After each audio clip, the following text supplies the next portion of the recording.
They're cool, souped up, low down, and ready to put on a show. These products of backyard engineering have changed the way we dream and drive. Now, custom cars on Modern Marvels.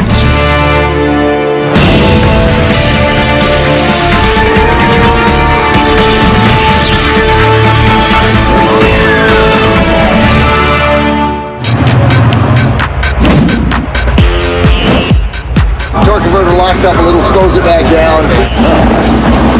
Didn't see those since the 60s. They're a triumph of mechanical ingenuity and a visual feast on wheels. From highboy roadsters to hopping lowriders to tricked-out import tuners. Custom cars are as various as the people who craft them, and as singular as a fingerprint. Cars are what we all have in common, but hot rodders and customizers embrace them in a way that nobody else does. They use their cars not only as transportation, but as a means of creating something almost from scratch that they could call their own. The classic customs and hot rods from decades past are cherished by collectors and showcased in galleries and museums. The Niekamp Roadster was the first America's Most Beautiful Roadster winner, 1950, Oakland Roadster Show. If we ever put that car up for sale, I think it would bring $400,000 or $500,000. But for most customizers, the point isn't to create a museum piece or even a prize for best in show. It's to move on down the road, to see and be seen. One of the commonalities between hot rods, low riders, tuners, is that they can be built piece by piece by piece by piece. These cars are like oysters, you know, one layer after another. The car represents an art form. The only difference between us and people that put it on paper is we do our art and then we drive it around. That's what we do. Whatever its vintage, restructuring an automobile to enhance its style is hard physical work. Customizer Gene Winfield's masterful metalwork and exquisite paint schemes have made him a legend in the field. At his shop in the Mojave Desert, he incorporates original designs, from molded grills to louvered hoods, to ensure that each car he customizes is unique. Each and every car, I look at it, and maybe I study it for a little while, and then I try to figure out things that I can do that'll be a little different. With custom cars, we try to put different grills, different taillights, and things so that each and every car has at least some things that are totally different than the other guy.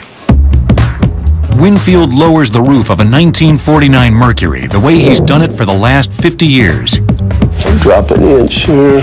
With hand tools, elbow grease, and a hard-earned degree in backyard technology. It's called chopping the top. What we're aiming for here, of course, is a typical chopped Mercury, which is, all Mercury should be chopped, in my opinion. So that's what we're going to do, and we're going to chop it approximately 4 inches in front and 5 in the rear. Winfield begins by installing temporary braces inside the car to keep the body stable. Then he measures the windshield and calculates how much he'll remove from the supporting pillars to achieve the desired slant. This is called the A pillar, this is the B pillar, and this is the C pillar. So on this particular chop, I'm going to cut it out completely, I'm going to re-angle it, and then we're going to have what we call a slanted post. While tracing his cuts along the belt line, Winfield marks a section for removal at the C pillar, so the top will have room to settle when it's lowered. Okay, so now we're going to start cutting.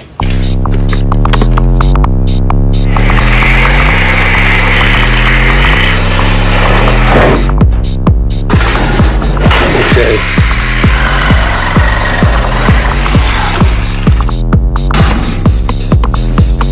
After cutting the pillars, Winfield marks more cuts to flatten the curve of the roof. See, that's the big problem in the Mercuries. They have a kind of a big dome in the roof right here. And we have to stretch that forward and get rid of that. And that allows the top to go forward and down to a new angle.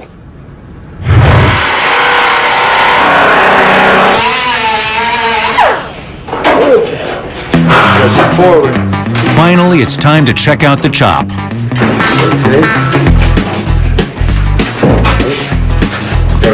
The initial chop looks good, but Winfield will fine-tune its shape to achieve the ideal proportion. That's the most important thing on a Mercury, is to get that flow. And that's just super important to get that right. That's the way we do it to get a classic chopped Mercury. Custom work by Winfield and countless others is displayed at shows throughout the country. So you notice how the steering is, where you can put the box right here? There, drivers swap parts and stories and admire the details of each other's craft. This is slick. Oh, it's total Americana. You're making a statement about who you are, what you do, what you enjoy, and you're letting everybody else see it and letting everybody else appreciate it. For all their differences, car customizers have long shared a do-it-yourself spirit and a distinctly populist ethic. For generations, they've been disregarding Detroit's top-of-the-line models in favor of everyday people's cars, from Model A's to modern imports, and then doing whatever it takes to restyle them into the rods and customs of their dreams. As far as the culture and the lifestyle, they're different. The cars are very much different, but the common factor is the passion.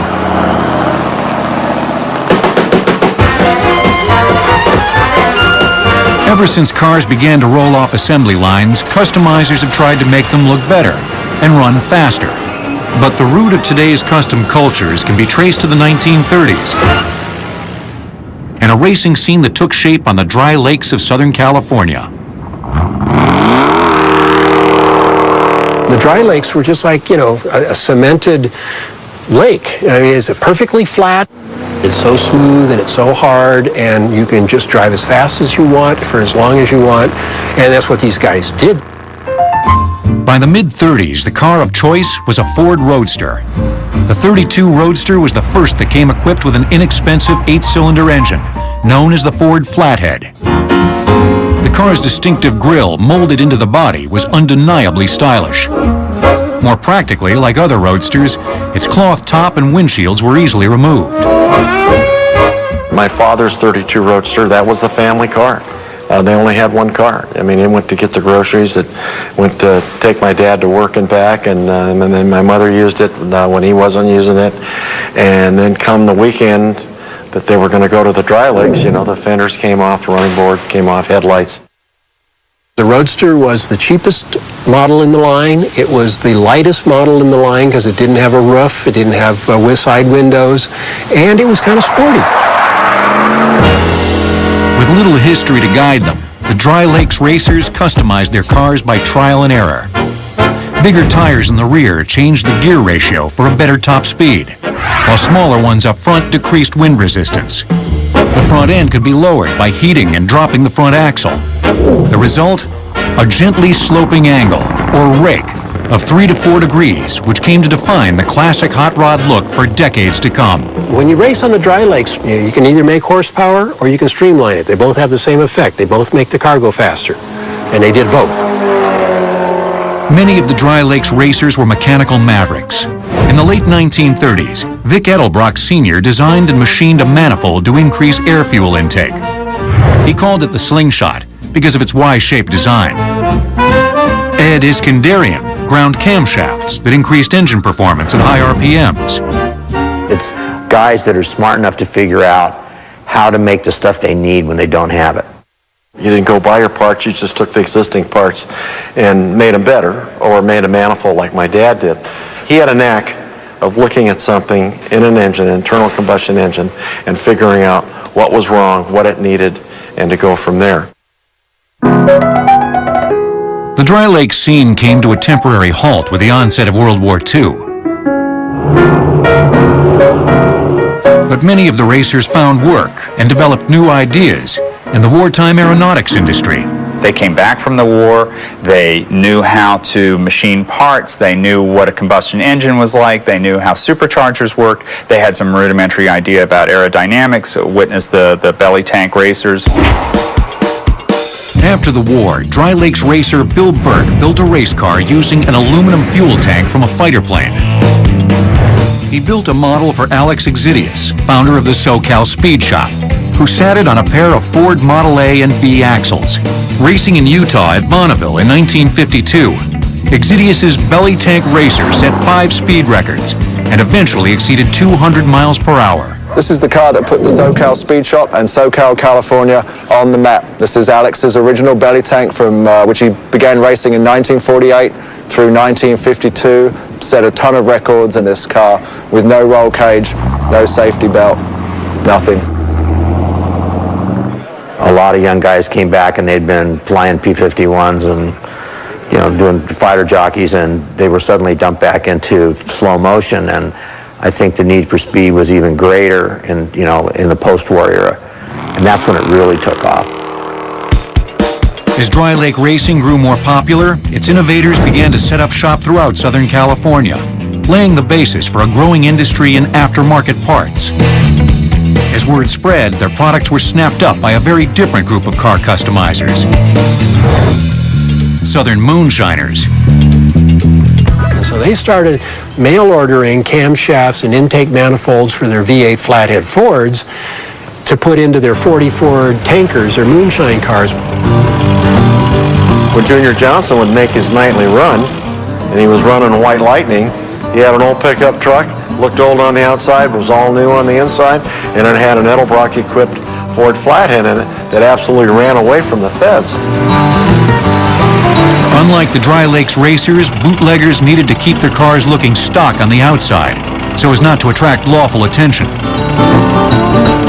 1940 Ford Business Coupes were popular cars of choice. Along with engine modifications, back panels were removed to make room for contraband. Leaf spring suspensions were fortified by adding steel leaves. Wider wheels and tires helped drivers navigate hairpin turns on bumpy back roads. Some drivers installed large stainless steel containers in the trunk, which were fitted with a valve that could release its contents in the midst of a chase. After their Saturday night runs, the drivers often got together to race on Sundays, competing for a few extra dollars on a burgeoning circuit that would come to be known as NASCAR.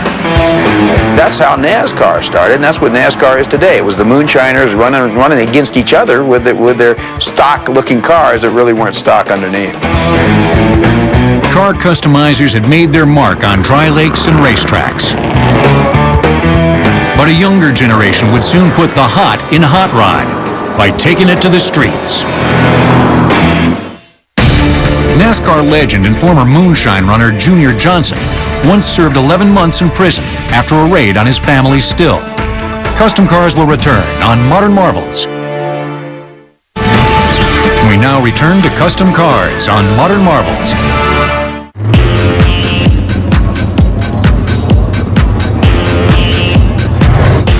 At a raceway near Bakersfield, California, long rows of meticulously restored roadsters and customs strut their stuff at the annual Hot Rod Reunion. It's a scene that harkens back to an era when hot rods were an emblem of California teen culture, like surfboards and rock and roll, viewed with suspicion by parents and with envy by peers. Those were simpler times, less complicated, less nuanced. You know, so you had a big snarling V8, you know, pretty much the world was your oyster.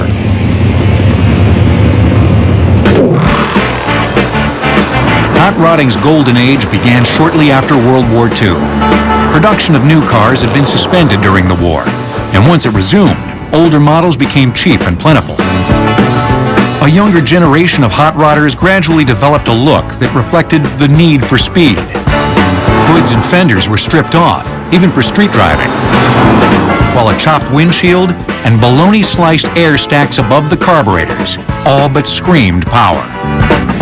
Right here, we have basically the essence of a hot rod. It's a 32 Ford Roadster, original 32 frame, 32 Roadster body, steel body. No amenities, no air conditioning, no power steering, no power brakes, just pure power in a lightweight body, stripped of anything non-necessary to make it go fast.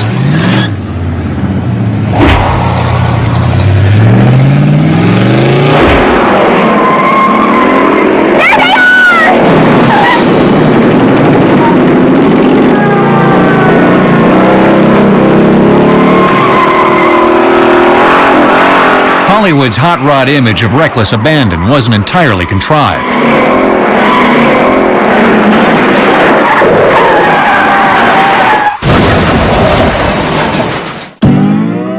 Unlike the Dry Lakes racers, Southern California's hot rodders did their racing on the street, with often disastrous results.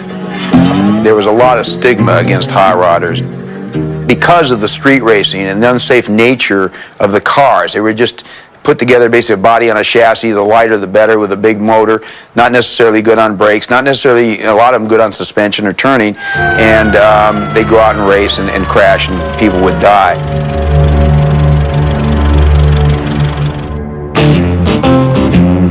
To help corral the problem, Hot Rod magazine editor Wally Parks formed the National Hot Rod Association in 1951 to move races off the streets and into sanctioned areas, the beginning of modern-day drag racing.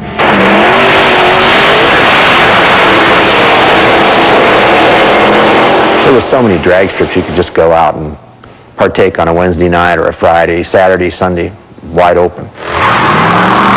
And got almost everybody off the street as far as street racing was going on. While hot rods aimed for speed, classic customs celebrated style. These were full-bodied cars, whose outlines were molded and streamlined to create a more aesthetically pleasing look. Early customizers painted their cars in dark, subtle hues. They removed door handles and emblems and stripped away excess chrome. Fenders were extended to create long, graceful lines, while headlights were Frenched by molding them inward. Replacing stock parts with higher-end grills, bumpers, and wheel covers bequeathed an exotic, uncertain identity to otherwise familiar Fords and Mercurys. They could take a Cadillac grill and put it in this Ford. They could take the Cadillac wheel covers, take the big white wall tires that were on the fancy cars, put the Buick skirts over the back, and all of a sudden, what is this car? More radical alterations included channeling, in which the floor was removed so the body could be lowered over the frame. Then the floor was reattached. Channeling left less room inside the car, but brought the body closer to the ground. They had to be low, they had to be raked just right, you know, they had to look like great big bars of soap sliding down the street.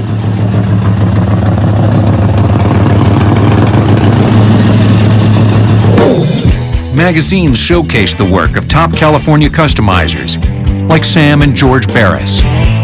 I was able to photograph as we were building cars, and I would put how-to, these are done, in the magazines, so the guy back in Kokomo, Indiana, said, oh, I can now chop a top because I've seen the way Barris did it.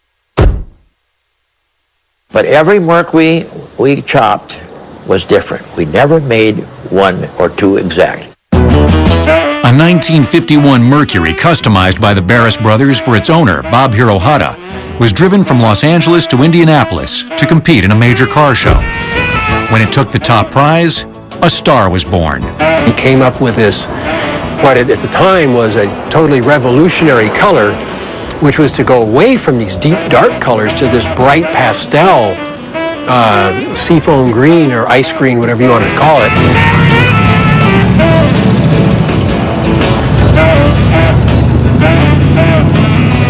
Restored to its original state by its owner of 40 years, Jim McNeil, the Hirohata Merc may be the most famous custom ever made. For many, its flowing lines and exquisite detail mark the apex of the lean, clean custom style. The grill in this car is made of 3 1951 Ford grills. This would be the center section. It used to have bullets here. They took the bullets out, moved these pieces in, and then they took another section like this and made one here, and another section from this end and put it over here together, same on this side, and then handmade these plastic parking lights. So it was one of the first cars that actually took up the whole front with a nice wide floating type of grille. There used to be a dip here that they removed and brought this line straight back to this point, and then they actually split the fender here and brought this side out where a piece of metal was welded in here all the way back. These are 52 Chevy teeth right here out of a grill, and then they made the skirts that are flush mounted with the fender. And these are 52 Lincoln taillights, and they made a nice little roll around there and you know, smoothed it all in around there and cut the bumper so this fit, and then they ran the exhaust tips right out through the bumper, which was really a really custom touch. You know, the pipes hung down and you would scrape them anyway. So that was, you know, and that was something that really caught on. Inside the car, green and white tuck and roll pleats are augmented by handcrafted dash knobs and pinstripes by the celebrated custom artist Von Dutch. But how do you get into this car? Pressing a hidden button along the chrome strip activates a solenoid, a kind of triggering device inside the door panel. The solenoid's plunger pulls the latch. The trunk opens the same way. And you can see when you push the button, this magnet pulls in and it pulls this trunk latch open, and that's what opens the trunk. They drive into a drive-in and they get out, close the door, and you know, the Joe family man would look over and go, "How are you going to get back in that thing?" The Hirohata Mercs vibrant two-tone paint also signaled a transition to an era of more visually striking candy colors. These were bright toners applied over a base of gold or silver paint, then covered with up to 40 coats of clear lacquer and hand-rubbed to a blinding sheen. Gene Winfield developed a technique of blending candies with pearls. Early pearls were finely ground seashells mixed with lacquer and sprayed over the toner to create a subtle gleam. I would paint a car white and put the gold pearl over the white, and in the sun, in the highlighted areas, the gold would just jump out at you. But then on the downside, where you'd look down across the shadowed side, it had a very slight blue cast. As the 50s progressed, customs grew even more ornate. Candies and pearls gave way to panel paint, scallops, and flames. Imaginative custom designs like Ed Big Daddy Roth's cartoonish fiberglass bodies, Daryl Starbird's futuristic bubble tops, and George Barris's Batmobile, featured in the popular 60s TV show, turned their creators into icons. For a glorious decade, customs and hot rods flourished as antidotes to Detroit's relatively stodgy style. But by the late 50s, major manufacturers were aping the streamlined customs look. Styling verges on the spectacular, from air-scooped grills to the dramatically sweeping tail fins that dominate most of the 57 models. The cars are longer and lower than ever this year, too.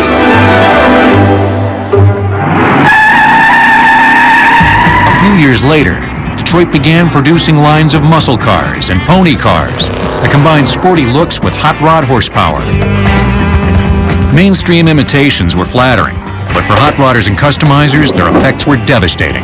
Now a customer can walk into the dealership and buy a muscle car for maybe $4,000 or $5,000, and instead of spending the same money on a car that he already paid $3,000 or $4,000 for. So Detroit really just totally ruined the custom business. Hot rods and customs pretty much disappeared from the streets. And they stayed gone for a couple of decades. But even as classic customs faded from view, an emerging car culture would ride lower and slower than ever. To create the original TV Batmobile, George Barris customized a 1955 Lincoln concept car called the Futura. Custom cars will return on Modern Marvels. We now return to custom cars on Modern Marvels.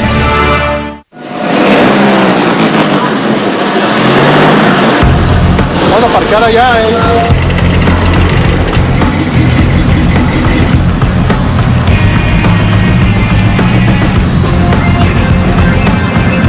East of Los Angeles on a Sunday afternoon, a cavalcade of shimmering, metal-flaked, pinstriped cruisers practice a unique style of hop and roll. For these custom cars, it's all part of a weekend ritual that's been going on for decades. The dance of the lowriders. Lowriding, to me, is a flashy car. But it's more than that, I would say. Lowriding's a lifestyle. I mean, just having a vehicle to portray my own individuality. Lowriding came into its own during the 1960s, even as other forms of customizing were going out of style. Its roots can be traced to the 1940s, when fashion-minded zoot-suiters gave their cars a stylized look by pushing them close to the ground, sometimes by piling sandbags in the trunk. But as lowriding developed in Southern California's Black and Latino communities, it also became part of a larger social movement. There was this cultural renaissance in black and brown neighborhoods, you know, in the 40s and 50s and 60s, where it was music, it was cars. It was about creating, I think, a very Los Angeles youth cultural identity.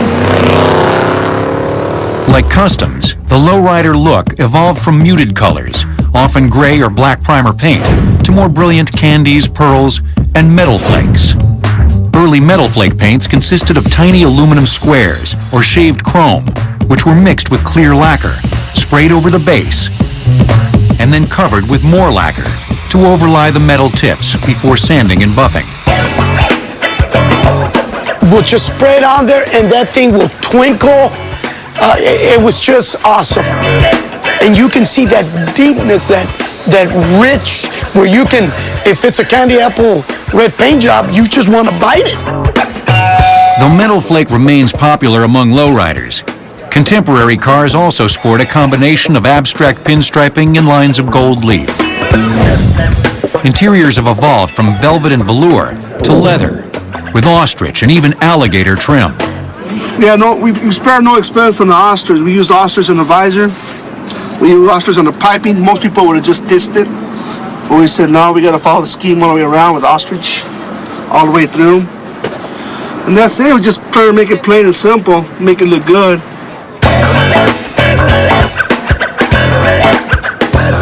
Hand-painted murals display mythic imagery, religious icons, and celebrations of the female form.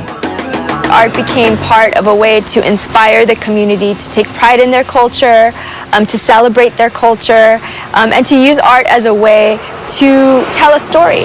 And I think unlike murals that are on walls, I think that the murals on cars allow you to take it out of the boundaries of the patio. Of course, the primary aim of a lowrider is to ride low, very low. Early techniques included installing smaller tires, which brought the frame closer to the ground. Coil suspensions were torched, with several coils removed to shorten their reach. For leaf spring suspensions, leaves were rearranged to flatten the curve, then topped with lowering blocks to pull the chassis closer to the wheels, making the car lower still. A magnesium plate attached to the undercarriage provided the payoff, creating colorful sparks when a lowrider literally hit the highway.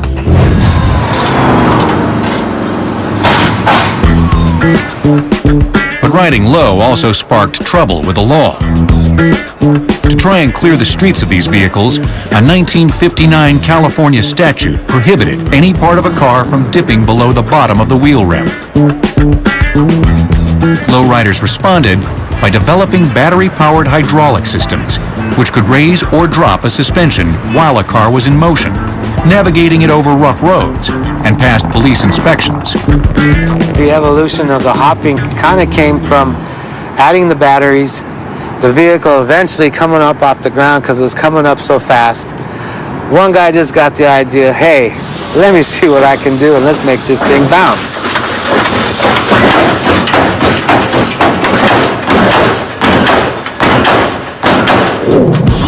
At Homey's Hydraulics east of Los Angeles, a customized suspension system begins with the installation of metal frames, which are welded directly to the chassis from inside the trunk. Coil springs are trimmed to lower their height, then fitted to hydraulic cylinders or strokes. Here we have your actual stroke. This is a 10-inch stroke. We got your donut right here, and we got a cup. This cup actually sits inside the actual coil right here, and this little piece gets welded onto the trailing arm so it doesn't slip around, and everything's locked into place like that. It's gonna come up in here. And sit in there just like that. And then when that oil gets pumped into the hose, there's a shaft in here. It's going to extend, and this is going to hit all the way to the top of the frame, compressing the coil, making the car go up. The cylinders are connected by hoses to motorized hydraulic pumps, similar to those used in the gate lifts of delivery trucks, and filled with 30-weight motor oil. The pumps can both propel and retract fluid from the cylinders by flipping switches up or down on the instrument panel. You know, you hit the front switch, down, the car's gonna go down. You hit it up, it's gonna go up. Same thing with the rear, and the two back corners. The more potent the battery power, the higher the hop. This car is outfitted with 8 batteries, 2 pumps, and 4 switches. It's not too much, it's not too little, so it's just right. You know, if someone comes up, pulls on you, starts hopping, you know, you don't want to just sit there and let them hop on you, so you answer right back, and that's just enough. Hydraulic setups are also designed to compete for points at car shows, based on visual appeal. Part of an overall display, which includes heavily chromed engines and undercarriages, and pinstriping under the hood. Things that would have been thought out of the norm for a basic lowrider is now a standard and creates points.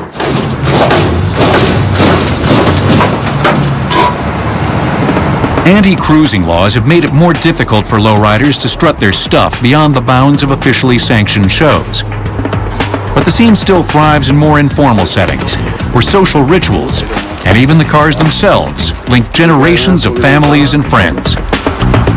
What's up, man? How you doing? Car guys are family guys. They want to take their children out. They want to take their nephews, cousins, aunts, grandfathers, and grandmothers. It's a family thing. It's for the love of it. It's in the blood, and that's the way of life. That's our way of life. Lowriders made big and slow the way to go. But a new generation has given custom cars the strangest spin of all. The record for a lowrider hop exceeds 10 feet. Custom cars will return on Modern Marvels. We now return to custom cars on Modern Marvels.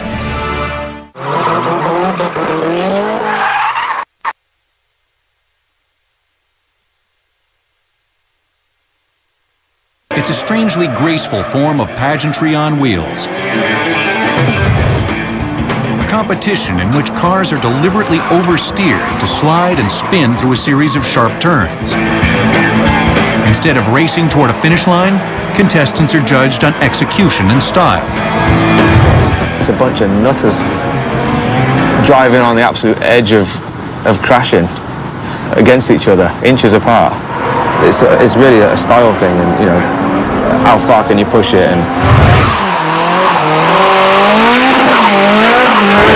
Started in Japan, drifting has caught on with a generation of customizers who introduced a new kind of custom car in Southern California in the 1980s, the import tuner. Like the early hot rodders, the tuner crowd made their mark by embracing cheap hand-me-downs. In this case, inexpensive Japanese economy cars, like the Honda Civic, and turning them into road warriors.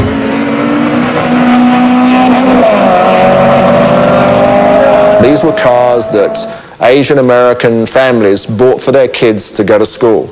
And of course, you've got a Honda Civic. Well, you don't want it to be looking like everybody else's Honda Civic. So you're going to slam it, you're going to put some rims on it, you're going to put a spoiler on it, you're going to paint it a different color. Next minute, you're going to race it.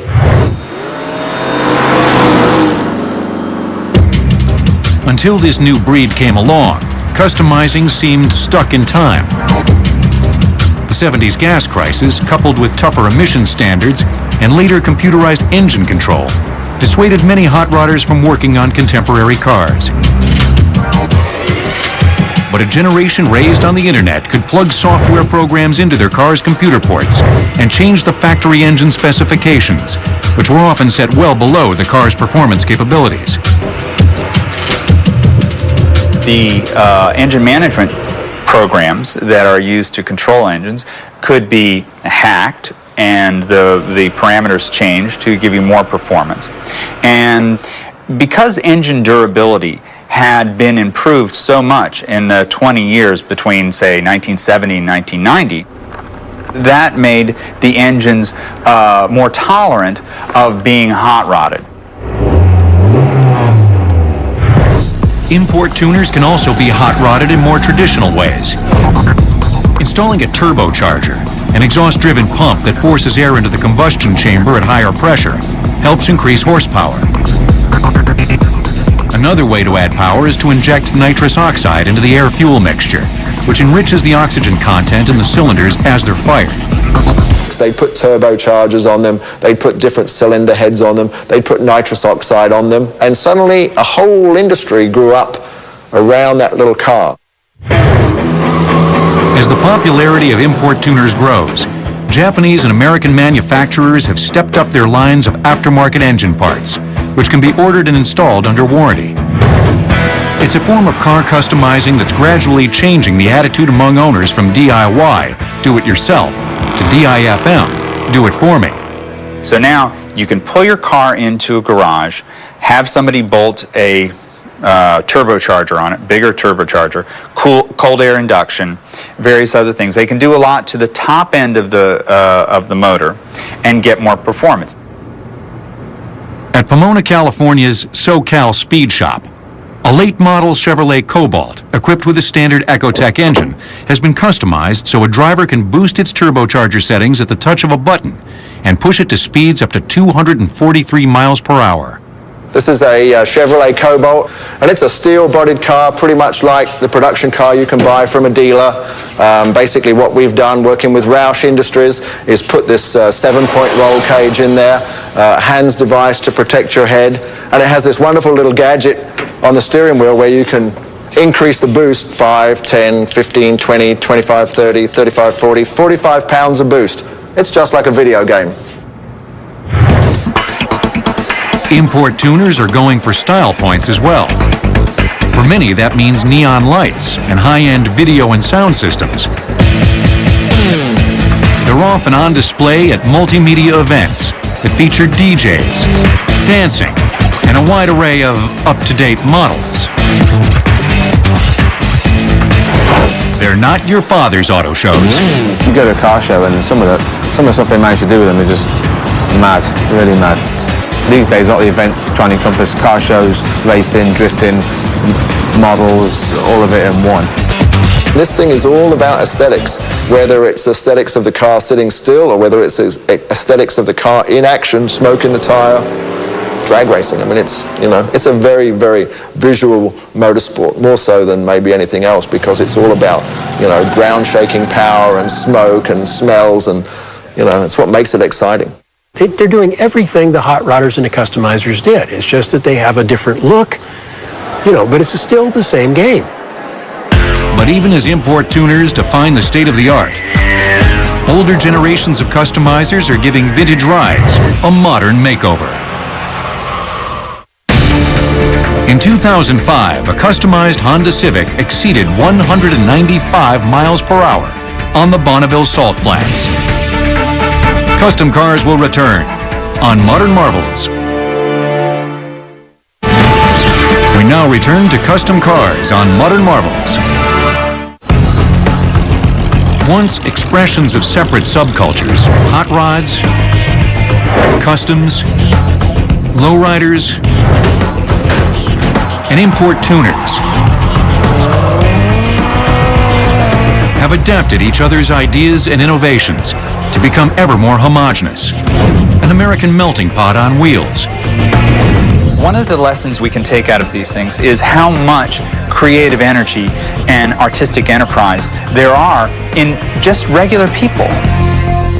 It's extraordinary when you look back and look at some of these cars and say, these guys were, you know, they were factory workers and machinists and clerks, and in a way, it kind of reminds us of the innate genius in all of us. And who knows where it will go next. This is the GTO Roadster, retro back from the 60s. How would you like to drive a Roadster GTO in 2005 and 6? This will give you an idea of what we do here in California. For legendary customizer George Barris, the future of custom cars inevitably draws from its past.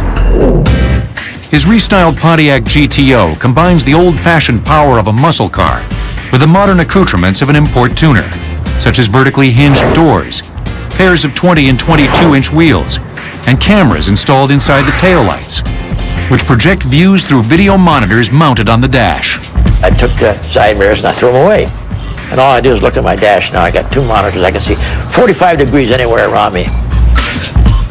You'll find that John Q. Public, whether he's a car guy or not, is going to definitely look at this GTO and enjoy it. Outfitting customs has become big business. The garage where Vic Edelbrock Sr. began designing manifolds has evolved into a sprawling manufacturing plant. My father used to get an idea, and the pattern maker would kind of draw it out on a piece of wood, and he'd say, I want so much area under the carburetor, and I want so much taper, and that. Today, we do it much, much better because we've got the equipment to do it with. These days, Edelbrock makes more types of aftermarket parts than any other company. Its signature products, manifolds and cylinder heads, are still crafted entirely in-house. From computerized designs, to casting and machining, to packaging for final sale. And when we're through, it's strictly take out of the box and put it on the engine. This is the key to the program. The demand for old-school hot rods and customs is surging as well. Now, it's possible to either build a car mail order or to go to a shop like ours and have a car either part built or completely built. So it's real easy to have something that looks old, but that works in a modern way. Brian Brennan has done just that. His street rod, a 1932 Model A body perched on a 29 frame, melds classic style with contemporary performance.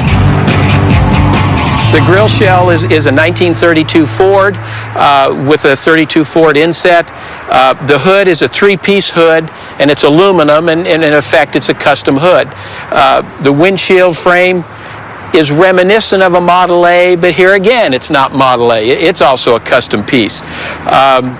The front suspension, what's holding in place? Well, those are hairpins that are from SoCal here in Pomona, California, and the wheels are reminiscent of early race car wheels. The interior, very traditional in its style, very plain, very simple.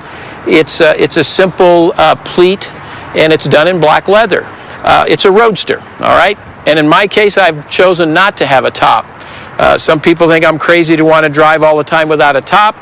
I like to think that I get to see things they don't get to see.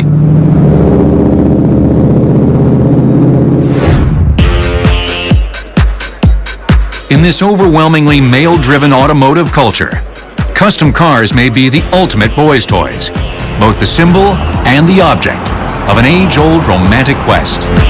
On one side, you can see that part of customizing your car hopefully will translate into you attracting a beautiful woman. And the other side is that the car does take on these elements of a woman. Are cars male or female? It depends on the owner, and it also depends on the emotional state of the owner. The one thing about automobiles is that, you know, they rarely say no.